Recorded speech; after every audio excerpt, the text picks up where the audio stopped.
Well, the cost of living is completely out of control. We all know that. You don't need me to tell you about it. The cost of a new build house is about 50% lost in taxes, fees, charges, and service charges, etc., to the developer, fees to the local council. An enormous percentage of your paycheck is lost in taxes, and your purchasing power, your money, doesn't go very far thanks to inflation. The cost of rent is completely out of control. A new report coming out today saying that to afford median rent and not be under financial duress in a city in Australia, you'd need to be earning about 130,000, which might as well be the punchline to a joke as far as I'm concerned. But actually, when you get into the nuts and bolts of how money works and what government is doing to make our lives harder, believe it or not, it's even worse than it looks. But I'm not an expert on the subject, so I reached out to someone who is. I have John Humphreys with me from the Australian Taxpayers Alliance, as well as many other. You wear a number of hats, John, but one of your primary hats, and I'm sure one of your proudest achievements, is that you're probably the man who has single-handedly given me the most education when it comes to economics, for better or for worse. John, welcome. G'day, Topher. Good to be here. Well, you've been very, very vocal over literally many years, and indeed, I don't mean to make you feel old, but many decades, about the dangers and harms of government getting involved in our lives, regulation, etc. But you made an X post that I found particularly interesting today, talking about the fact that for a lot of people, earning more money actually doesn't really help them out. Can you help us to understand why many Australians, when they actually get a promotion or they get a pay rise or they get a side hustle and their income goes up, they don't really feel like it's helping them out all that much?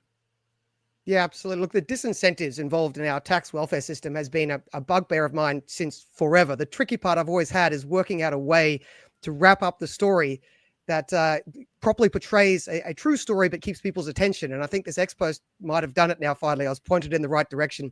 Look, the issue here is we all understand the idea that poor people would receive some welfare. Right. We all understand the idea that so better off people would pay some tax. Now, in a normal world, a poor person would just receive welfare and not pay tax, because why would you pay tax if you're receiving welfare? That's stupid.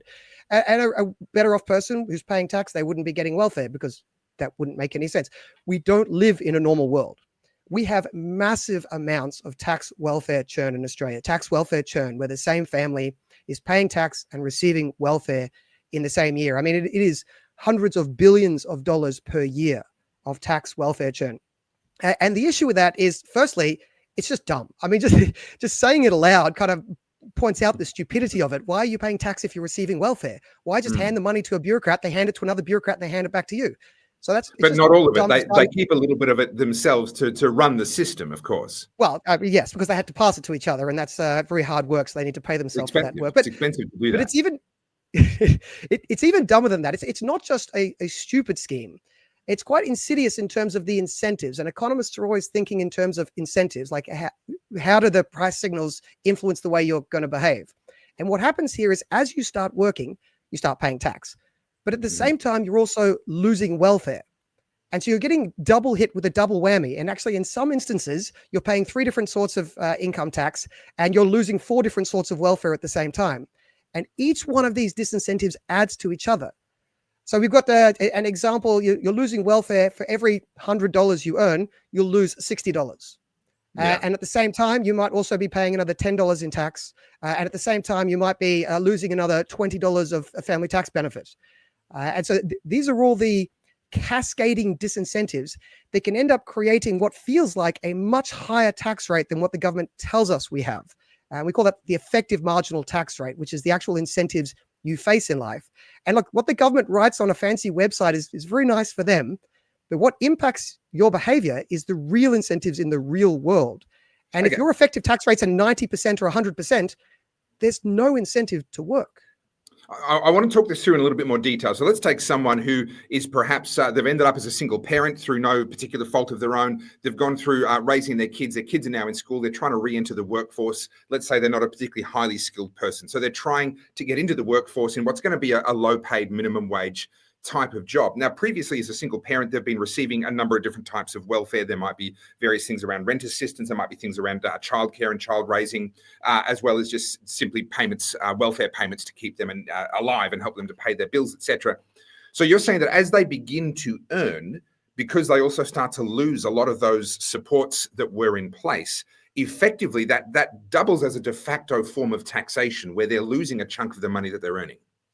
Yeah, and it feels like tax to them. I mean, they earn $100, they pay 20 in tax, but if they lose $60 in welfare, to them, they only Sure. get to keep $20 of the 100 they earned. And yet Now they've that had to all leave the house to go to work, spend that time, have all the cost of the fuel or the tram or whatever it may be to get to and from the childcare while they're at work. That's all true, but wait for it. I haven't got to the worst part yet. I mean, that is Okay. all as bad as it is. This sort of mistake exists in a lot of places in the world, and we should fix it. But that isn't the worst of it. There are some welfare systems, welfare schemes, handouts people get that they don't lose it incrementally at 60 cents in the dollar. Some of them, they lose it and they lose all $5,000 if they earn one more dollar. So there's an Right. instance for one of these, it's if you earn $80,000 a year, you get, what is it? Have I got it here? Yeah. If you earn less than $80,000 a year and you have kids, you're eligible for the FTB supplement. It's worth about $2,000 a year. If you make the mistake of taking a raise, if someone offers you a day's overtime or they offer you a raise and your income goes from, say, 79 up to 82, you're worse off. You are actually poorer. It's not that you're not very rich. I mean, the problem with these incentives is you don't get it to keep enough of the money you earn. I'm talking about situations here where you earn more money and you become poorer because you committed the crime of earning more money. And there's 6 different places where this shows up in our tax system. 6 different places. And some of the most egregious examples is someone earning on about $45,000 a year. This is a 2-income family of 4, one primary worker, and they're renting. So that you have to put all these caveats in because you have to do the model each time for each different family. But that's a pretty normal family of 4. If they were earning $45,000 a year and they were offered a raise, a $20,000 a year raise from 45 up to 65, they should say no. They will be poorer if they take the raise. That is insane. Because I of mean, the fact that amount we of have assistance that they lose, they actually end up Yeah. financially, in terms of just their quality of life, gets worse, even though they're being paid 20 grand more by their employer because they lose so much welfare. Yeah, because not only are they at some places have a effective marginal tax rates of 93%, which is what they have for a lot of that bracket, 93%. They get to keep 7 cents in the dollar. But also there's various, in that income window I mentioned, there's various places where you just lose all of your welfare in one hit. So you earned an extra $1 and you've lost $500 of welfare here. You've lost $1,000 of welfare there. So that gets you what we call EMTRs, right? Effective tax rates of over 100%, which means earn $1, give the government 2. Earn $1, give the government 2, which is just nuts. It totally takes away the incentive to work. And I've got to say, sometimes the welfare debate is kind of framed as, go get a job, or, these lazy people aren't getting a job. If your incentives are that if you work harder, you earn $20,000 more and the government makes it so that you're poorer, that is not the fault of the person not taking the job. It's the fault of the government, the politicians and the bureaucrats that created a system where you are totally disincentivized from working hard. Well, people respond to incentives. The first time I saw this really up close was actually in a job. I didn't realize I was on such a good wicket at that time, but early in my working life, I started driving a forklift in a refrigerated warehouse and discovered that I could earn up to $70 an hour on Sundays and public holidays and things like that because of all the various loadings and everything else. And I just went gangbusters and started working as many days and hours and shifts as I could, night shifts, weekends, public holidays. And I couldn't understand the guys that would reach a certain number of hours in the week and then just be like, no, I don't want the overtime anymore. I'm going home. And one of them tried to explain it to me, and I just didn't get it at the time, that because anything above that amount was going to end up in the highest marginal tax bracket at that time, I'm talking 20 odd years ago, that they just felt like it wasn't worth it, because once they hit that tax bracket, they were now being paid less per hour effectively. This is what you're talking about. The effective tax rate on that money meant that they were going home with less money per hour than when they worked non-overtime, just normal hours. So people respond to incentives. They do the math in their head. My question for you is, how do we fix this? Because any suggestion of reducing welfare is met with outcry and outrage on the part of the people receiving the welfare, but also the entire industry that has sprung up around them. And yet, if we go the other way and say, well, you can keep the welfare for longer, now our spending is increasing. How do we get out of this mess? Yeah, well, I think it's going to end up being some sort of compromise. I mean, to be able to fix the incentives, what you'd probably have to do is you have to taper, right? So that's the answer. You have to introduce a taper. And then the issue is where you start the taper. So let's take the example I had before, where you lose the family tax benefit supplement on the dot when you earn $80,001. It's that $1 knocks out the $2,000 of benefits. So if you taper that, yes, you make a good point. If you start the taper at 80, then the whole system's going to cost more. So what you could do is start the taper at, say, 70, and the taper goes up until 90. And I yes, see. so people earning 75 get slightly less, people earning 85 get slightly more, and the I incentives see. are significantly improved. And that's not a knockout blow for the welfare industry, you would have thought. And you genuinely are getting rid of a poverty trap. If they care about poverty, they have to care about the poverty traps. And if they're not willing to do anything about the poverty traps, then we can just call them out as not really caring about poor people, because you don't trap people on low incomes forever and pretend you care about them. So that seems like a relatively simple reform to remove, as you call it, the poverty trap, this disincentive for people to want to work harder and get out of poverty. If it's that simple, how come we've ended up in the situation that we are? Why didn't they just design it that way in the first place? So this tax welfare system wasn't created in one go. I mean, this is really piecemeal. Like, people have been coming together. They take a system, it's kind of broken. Someone comes up with a pretty good reform, and the politicians say, look, I don't want all the hard parts. Give me the nice part. And they just slap that on top of the pre-existing system.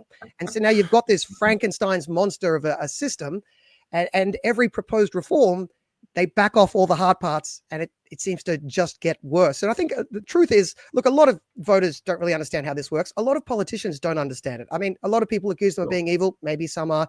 The truth is that many of them just don't really understand and don't have the spare time.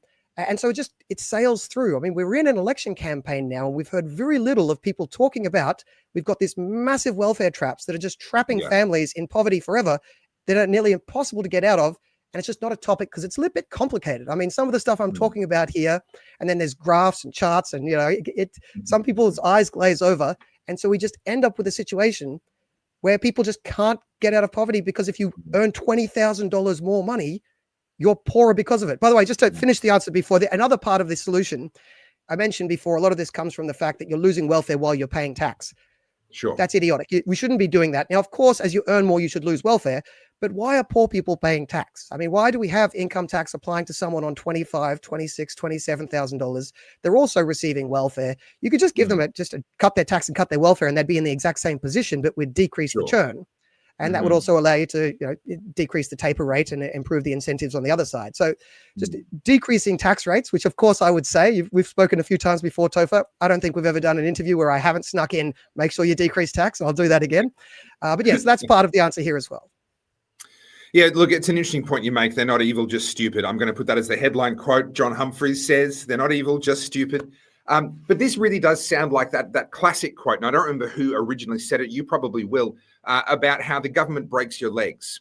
Was it Harry Brown said the government breaks your legs and then hands you a crutch and says, see, without us, you wouldn't be able to work. I mean, that seems to be what's happening here. They take the taxes, they ramp up the cost of living, they drive inflation, which means that your money doesn't go as far as it used to do, and then they give you a handout.